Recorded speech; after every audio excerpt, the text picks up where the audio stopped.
வணக்கம் நண்பர்களே. காப்பாளர்கள் அப்படிங்கிற பேர்ல ஏகப்பட்ட காவலிகள், அப்புறம் வாடகைக்கு ஆள் பிடிச்சு வேட்பாளர்களை நிப்பாட்டி இருக்காரு தாவைக்கா தலைவர் விஜய். கூடவே தேர்தல் வாக்குறுதிங்கிற பேர்ல திமுக அதிமுகவுடைய வாக்குறுதிகளை அப்பட்டமா காப்பி அடிச்சு அதை மேடையில் அறிவிச்சு அது மிகப்பெரிய ஒரு கேலி பொருளாக இன்னைக்கு எல்லோருமே கிண்டல் அடிச்சுக்கிட்டு இருக்காங்க.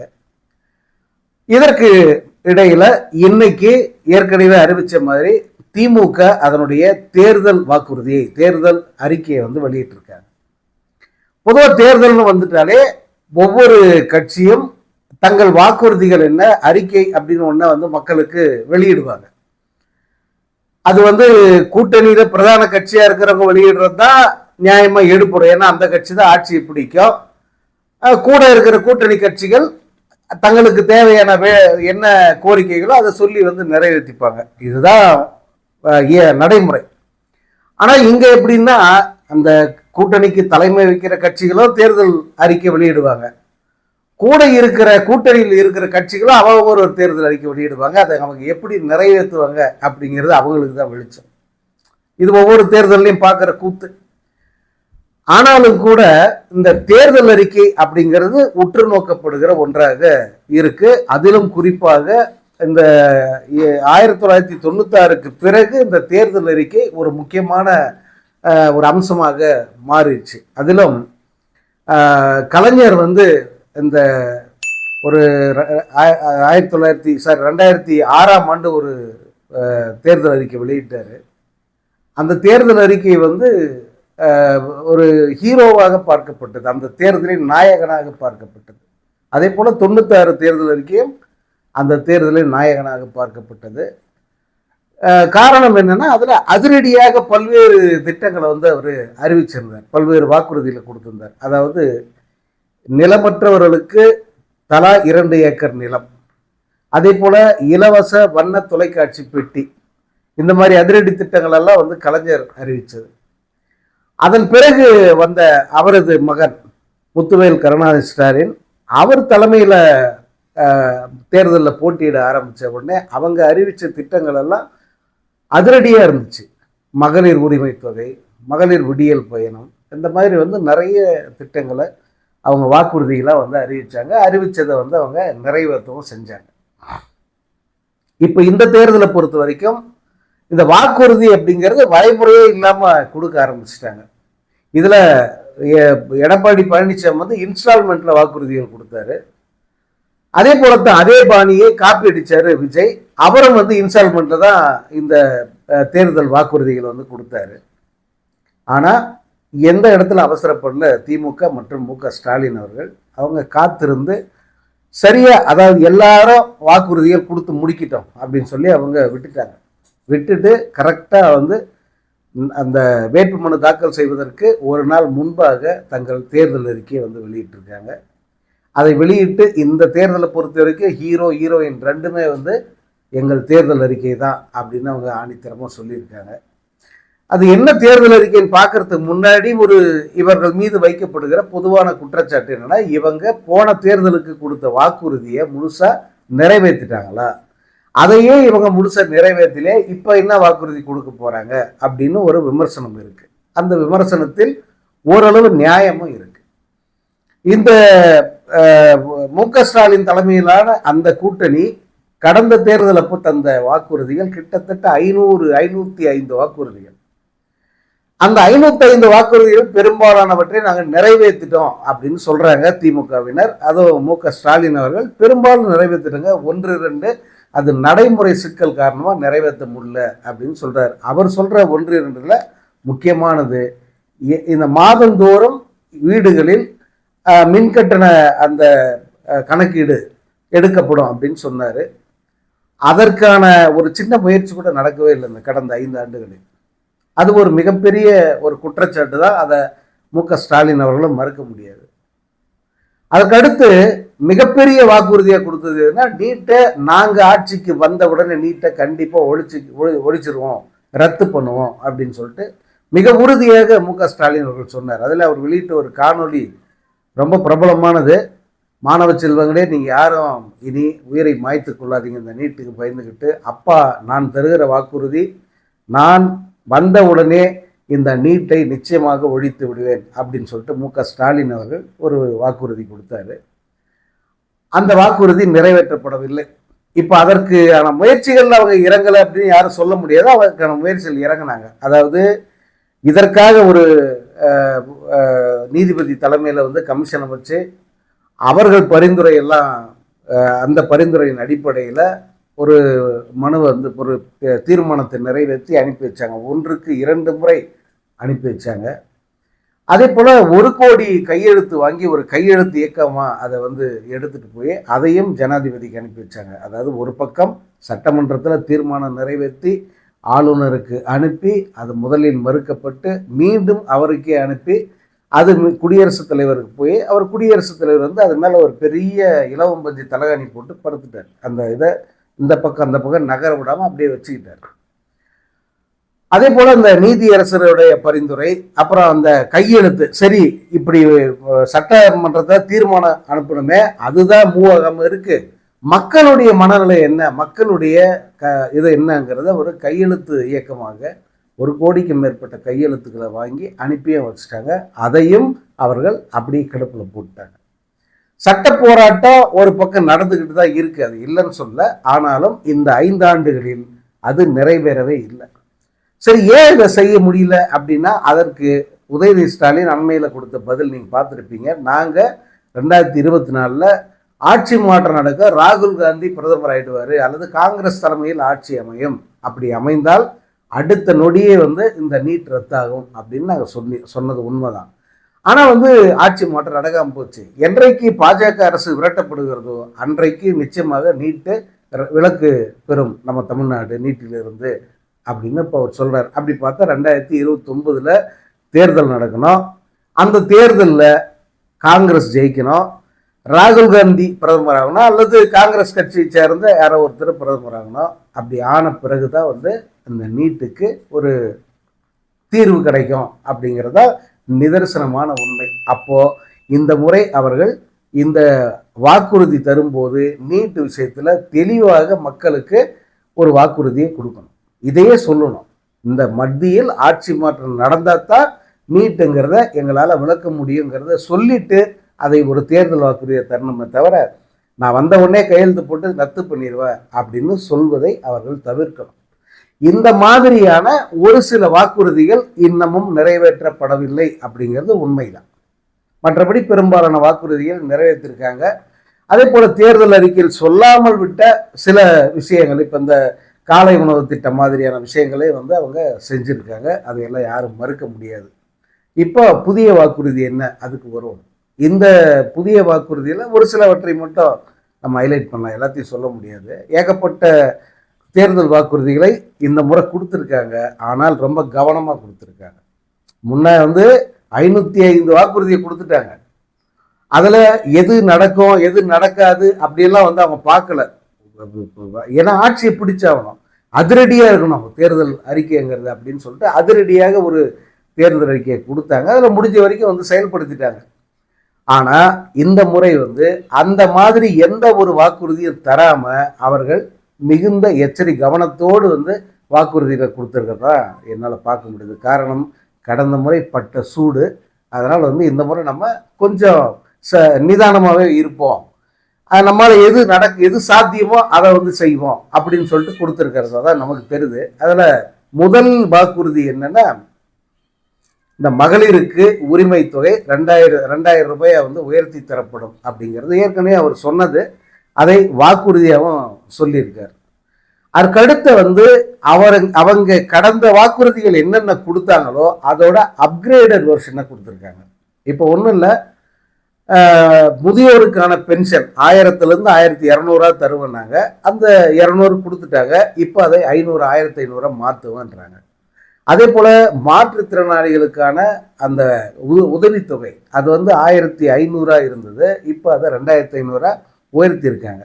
இந்த 1500லேருந்து 3000 உயர்த்துங்கன்னு தான் வந்து அவங்க கடந்த சில மாதங்களாக போராட்டம் நடத்திக்கிட்டு இருந்தாங்க, நீங்கள் பார்த்துருப்பீங்க. இப்போது அதற்கு ஒரு விடிவு வருவது போல் அதை தேர்தல் அறிக்கையில் கொடுக்கலான்னு நினச்சி அவங்க அப்போ விட்டுட்டாங்க போல இருக்கு. ஸோ அதை இப்போ கொடுத்து அறிவிச்சிருக்காங்க. அப்புறம் இந்த மகளிருக்கு வந்து 8000 ரூபாய்க்கு ஒரு கூப்பன் தர்றதா சொல்லியிருக்காங்க. இந்த கூப்பன் விஷயத்துல சில சர்ச்சை இருக்காது, அப்புறமா சொல்லுவோம். இந்த கூப்பன்ல அவங்க தங்கள் வீட்டு உபயோக தேவையான பொருட்களை வாங்கிக்கலாம். அதாவது மிக்சி அல்லது கிரைண்டர், இது குளிர்சாதன பெட்டி அல்லது ஓவன், அந்த மாதிரியான பொருட்களை வந்து வாங்கிக்கலாம் அந்த கூப்பனை பயன்படுத்தி. அதை அவங்க அருகாமையில் உள்ள கடைகளில் தருவாங்க அப்படின்னு வந்து சொல்லியிருக்காங்க. இது யாருக்கு அப்படின்னா, இது அந்த மாதம் 2000 ரூபாய் உதவித்தொகை பெற போகிறாங்களே அவங்களுக்கு தான் இதுவும் அப்படின்னு சொல்லிட்டாங்க. ஸோ அவங்களுக்கு அது கூடுதல் சலுகை. அது போல் வந்து லேப்டாப் ஏற்கனவே வந்து 10 லட்சம் மாணவர்கள் லேப்டாப் கொடுத்துருக்காங்க. அந்த லேப்டாப் வந்து இன்னும் 35 லட்சம் மாணவர்களுக்கு தரப்படும் அப்படின்னு சொல்லியிருக்காங்க. அப்புறம் காலை உணவு திட்டம் பெரிய வரவேற்பை பெற்றது. காலை உணவு திட்டம் அரசு பள்ளிகள், அரசு உதவி பெறுகிற பள்ளிகள் இரண்டிலுமே வந்து படிக்கிற 19 லட்சம் மாணவர்களுக்கு வந்து அவங்க இந்த காலை உணவு திட்டத்தை செயல்படுத்திக்கிட்டு இருக்காங்க. இப்போ அதை கூடுதலாக இன்னொரு 17 லட்சம் பேர், அதாவது 34 லட்சம் மாணவர்கள் பயன்பெறும் வகையில் 1ஆம் வகுப்பிலிருந்து 8ஆம் வகுப்பு வரையிலான அந்த குழந்தைகளுக்கு காலை உணவு திட்டத்தை அவங்க விரிவுபடுத்தியிருக்காங்க. இது போன்ற திட்டங்கள், அதாவது ஏற்கனவே அமலில் இருக்கும் திட்டங்கள், அந்த திட்டங்களை வந்து இன்னும் கொஞ்சம் வந்து விரிவாக்கி இருக்காங்க. இது நியாயமா இதை திமுக தேர்தல் அறிக்கை 2.0 அப்படின்னு தாராளமாக சொல்லலாம். அந்த மாதிரி வந்து அந்த தேர்தல் அறிக்கை அமைஞ்சிருக்கு. இந்த தேர்தல் அறிக்கை மேல சில விமர்சனங்கள் வைக்கிறாங்க. என்னன்னா, இந்த 8000 ரூபாய் கூப்பன் இருக்குல்ல, இந்த 8000 ரூபாய் கூப்பனை 2000 ரூபாய் ஏற்கனவே வாங்குறாங்களா, அவங்களுக்கே கொடுக்கறதுல என்ன நியாயம் அப்படின்னு ஒரு கேள்வி முன்வைக்கிறாங்க. அதான் மாசம் மாசம் 2000 வாங்குறாங்களே, இந்த 8000 அவங்களுக்கே கொடுத்தா எப்படி அப்படின்னு ஒரு கேள்வியை வைக்கிறாங்க. ஆனா இந்த 8000 வந்து பெரிய வசதி படைத்த அல்லது அரசு வேலைக்கு போகிற அல்லது ஐடியில் வேலை பார்க்குற அவங்களுக்கு கொடுக்கறதுல என்ன நியாயம் இருக்கு அப்படின்னு பதில் கேள்வியை திமுக தரப்பில் எழுப்புகிறார்கள். இரண்டிலுமே நியாயமான அந்த காரணங்கள் இருக்கத்தான் செய்யுது. அடுத்தது, இந்த 8000 ரூபாய் அப்படிங்கிறது அந்த கூப்பன் மிகப்பெரிய ஊழலுக்கு வழிவகுக்கும் அப்படிங்கிறாங்க. அதில் சாத்தியம் இருக்கவும் செய்யுது.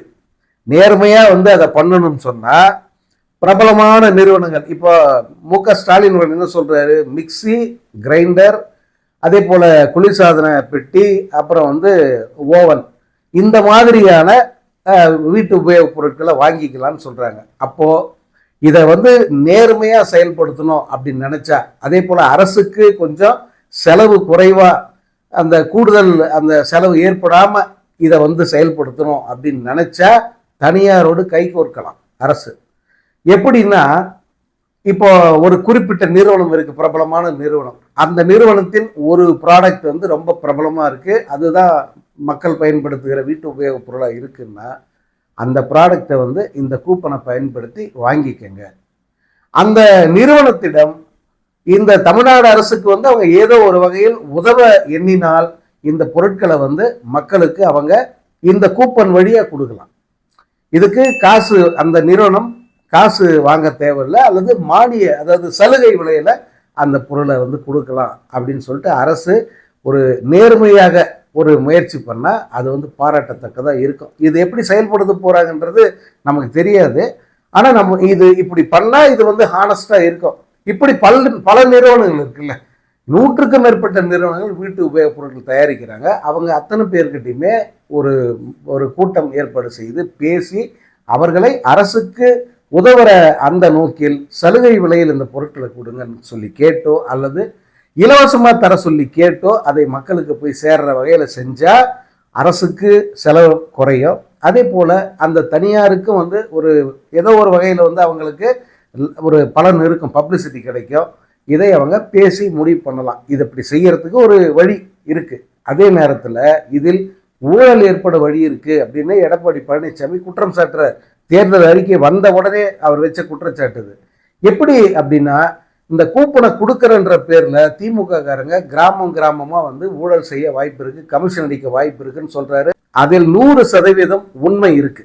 அதற்கு நிச்சயமா வாய்ப்பு இருக்கு. காரணம், திமுக நிர்வாகிகள், அதாவது கிராமங்களில், நகர்ப்புறங்களில், கீழ்மட்டத்தில் உள்ள திமுக நிர்வாகிகள் அந்த நடவடிக்கைகளில் ஈடுபட இன்னியளவு தயங்குறதே கிடையாது. இது ஆட்சிக்கு கெட்ட பேரை ஏற்படுத்துமே, திரும்ப வந்து நம்ம மக்கள்கிட்ட போக முடியாது அப்படிங்கிற குற்ற உணர்ச்சி இம்மியளவு கூட அவங்களுக்கு கிடையாது. அதனால வந்து அவங்க துணிஞ்சு அந்த செயல்களில் ஈடுபடுறாங்க. அதைத்தான் வந்து எடப்பாடி பழனிசாமி சொல்றாரு. ஏன்னா அவங்களும் அதை செய்யறவங்க தான். பட் இப்போ ஆட்சியில் இருப்பது அவர்கள் அப்படிங்கிறதால இந்த குற்றச்சாட்டு கூடுதலாக கவனம் பெறுகிறது. இங்க இந்த இந்த திட்டத்தை செயல்படுத்துவதில் திமுகவினர் தவறு செய்வதற்கு அதிக வாய்ப்புகள் இருக்கு. அதை முதல்வர் இப்போதே கவனத்தில் வச்சுக்கணும். இதை எப்படி நம்ம செய்ய போறோம், இதுல இவங்க ரோல் என்னவா இருக்கும் அப்படிங்கிறத வந்து அவர் ஞாபகத்தில் வச்சுக்கணும். ஏன்னா இந்த ஆட்சி நிற்கிறதே மு.க.ஸ்டாலின் அப்படிங்கிற ஒருத்தருடைய தோல்ல தான். மு.க.ஸ்டாலினுக்கு இருக்கிற நல்ல பெயர் தான் அடுத்த மீண்டும் வந்து திமுக தான் ஆட்சிக்கு வரும் அப்படிங்கிற ஒரு உறுதியான நினைப்பை பலருக்கும் ஏற்படுத்தியிருக்கு.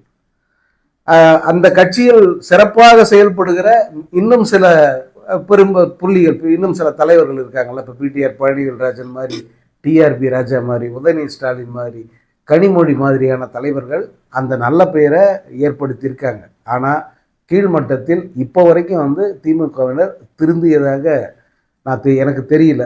அதனால் இந்த குற்றச்சாட்டு அந்த எதிர்கட்சி தலைவர் வைப்பது, இதை ஒரு குற்றச்சாட்டை எடுத்துக்காம இந்த திட்டத்தை அறிவிக்கும் போதே இது இப்படி போவதுக்கு இப்போ வாய்ப்பு இருக்குன்னு சொல்லிட்டு அது ஒரு எச்சரிக்கையாக வந்து நம்ம பார்க்கணும். மற்றபடி திமுகவின் தேர்தல் வாக்குறுதியில் இந்த முறை கொடுக்கப்பட்டிருப்பது பெரும்பாலும் சாத்தியப்படும், அதே போல நடைமுறைக்கு ஒத்து வரும் அப்படிங்கிற மாதிரியான திட்டங்களை தான் வந்து அவங்க செஞ்சுருக்காங்க. அதே போல் வேலை வாய்ப்பு, தொழில்துறை முன்னேற்றம், டைடல் பார்க்கு, ஒவ்வொரு மாவட்டத்திலும் டைடல் பார்க்கு, பூங்காக்கள், விளையாட்டு விடுதிகள், இப்படி பல வாக்குறுதிகள் கொடுத்துருக்காங்க. இந்த வாக்குறுதிகள் அனைத்தும் அவர்கள் செய்வதற்கு வாய்ப்பு இருக்கு. ஏன்னா முதல்வர் தன்னுடைய கொளத்தூர் தொகுதியில் செஞ்சிருக்கிற பல்வேறு திட்ட பணிகள், அதே போல் பொதுமக்களுக்கான வசதிகள், மாணவர்களுக்கான வசதிகள், அதுவும் இந்த ஒர்க் ஃப்ரம் ஹோம் இருக்குல்ல, அவர்களுக்காகவே வந்து கட்டப்பட்டிருக்கிற பல அந்த படிப்பகங்கள் எல்லாம் பார்க்கும்போது வந்து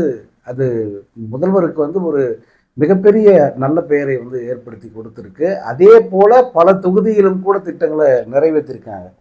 ஸோ இந்த தேர்தல் அறிக்கையை வந்து முன்ன வெளியிட்ட தேர்தல் அறிக்கையில் எதெல்லாம் செய்ய முடியாமல் போச்சு அப்படின்னு பார்த்து இந்த அறிக்கையை சரியான முறையில் வந்து அவங்க செயல்படுத்துகிறாங்கன்னா களம் தொடர்ச்சியாக வந்து அவர்கள் கட்டுப்பாட்டிலே இருக்கும் அப்படிங்கிறதுல எந்த சந்தேகமும் இல்லை. இந்த தேர்தல் அறிக்கையை முதல்வர் தங்கள் கட்சியினுடைய சூப்பர் ஸ்டார் அப்படின்னு அவர் வர்ணிச்சிருக்கார். அவருக்கு எல்லா நேரத்திலுமே வந்து சூப்பர் ஸ்டார் அவருக்கு தேவைப்படுகிறார். அவருடைய வெற்றிக்கு ஏதோ ஒரு வகையில் வந்து சூப்பர் ஸ்டார் அவருக்கு கை கொடுக்கிறார் அப்படின்னு தான் வந்து பார்க்கணும். ஏன்னா இந்த ஆட்சி அமைஞ்ச பிறகு பல இக்கட்டான தருணங்களில் சூப்பர் ஸ்டார் வந்து அவருக்கு கை கொடுத்துருக்கார். இப்போ இந்த தேர்தல் அறிக்கையவே சூப்பர் ஸ்டார் தேர்தல் அறிக்கை அப்படின்னு சொல்லிட்டாரு. அது ஒரு விதத்தில் வந்து அவங்களுக்கு உதவும். ஏன்னா இந்த வார்த்தை, இந்த சொல் வந்து அந்த தேர்தல் அறிக்கையை மிக எளிதில் மக்கள்கிட்ட கொண்டு போய் சேர்க்கும். இப்போ மற்ற கட்சிக்காரர்கள் விட்டிருக்கிற தேர்தல் அறிக்கைக்கும் இதற்கு என்ன வித்தியாசம் அப்படின்னா, அந்த தேர்தல் அறிக்கையெல்லாம் வந்து யாரும் எதிர்பார்க்கவே இல்லை. என்னத்தை சொல்ற போகிறாங்க, யாராத்துக்கு எதையாவது சொல்லுவாங்க, அப்படி தான் வந்து எல்லாரும் கமெண்ட் அடித்தாங்க. தேர்தலுக்கு வந்த பிறகு ஏதாவது பாதிப்பு ஏற்படுச்சா, எஃபெக்டிவாக இருந்துச்சுன்னா ஒரு எஃபெக்ட் இல்லை. இப்போ எடப்பாடி 15,000 தரனாரு, 20 லட்சம் தரனாரு, என்னென்னவோ வாக்குறுதி கொடுத்தாரு. அது எதையுமே வந்து அவங்க பெருசாக யாருமே பேசலை. ஆனால் மொத்த ஊடகமும் இப்போ விவாதிச்சுக்கிட்டு இருக்கிறது எதுன்னா, திமுகவின் இந்த தேர்தல் அறிக்கை, இது ஏற்படுத்த போகிற தாக்கம், இது தேர்தலில் எப்படிப்பட்ட பாதிப்புகளை ஏற்படுத்தோ, எப்படிப்பட்ட பலனை வந்து திமுகவுக்கு தரும், இப்படித்தான் எல்லாரும் பேசிக்கிட்டு இருக்காங்க. அதில் இன்னைக்கு ஒரு மிகப்பெரிய தற்கொலை, அவன்னா வந்து நிலைய வித்வான் மாதிரி ஒரு பத்திரிகையாளர் ஒரு ஆள் வந்து உட்காந்துக்கிறான். அந்த ஆள் சொன்ன ஒரு விஷயம் பாருங்க, அவன் எந்த அளவுக்கு வந்து அவன் ஒன்று தற்கொலையாக இருக்கணும், இல்லை தற்கொலையோட அடிமையாக இருக்கணும். அவனால் மட்டும்தான் அப்படியெல்லாம் சொல்ல முடியும். அதாவது இந்த தேர்தலை 4 கட்சி தேர்தல் அறிக்கை வெளியிட்டிருக்கு. அதில் ப்ரொஃபஷனல் தேர்தல் அறிக்கைன்னா 2 பேர் தான். ஒன்று திமுக, இன்னொன்று நாம் தமிழர் கட்சியுடைய சீமான்.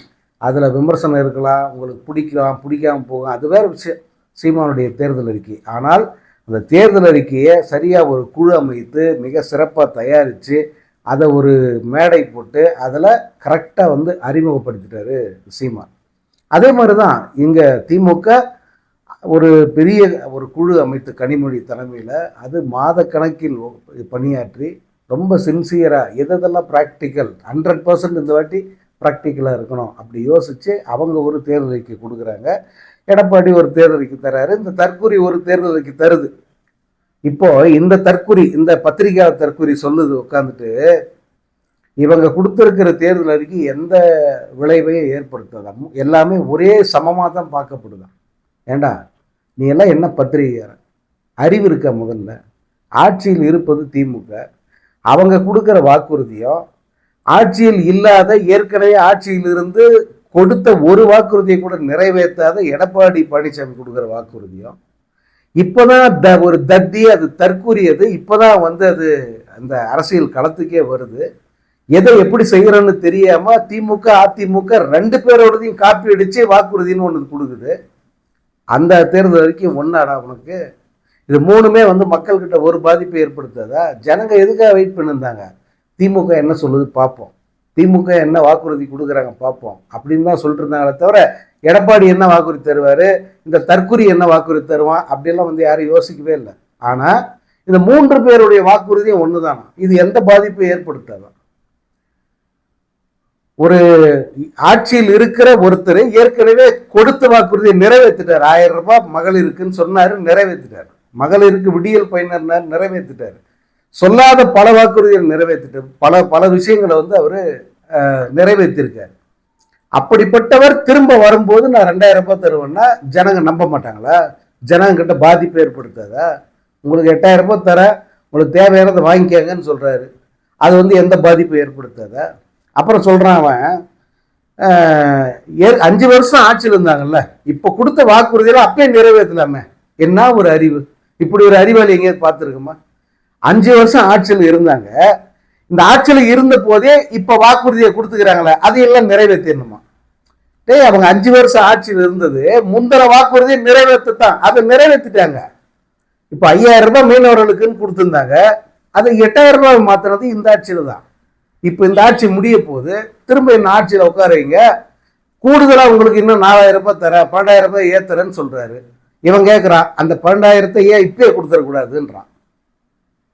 அப்போ ஒரு அடிப்படை அறிவுன்றது அரசியல் அறிவே கிடையாதா?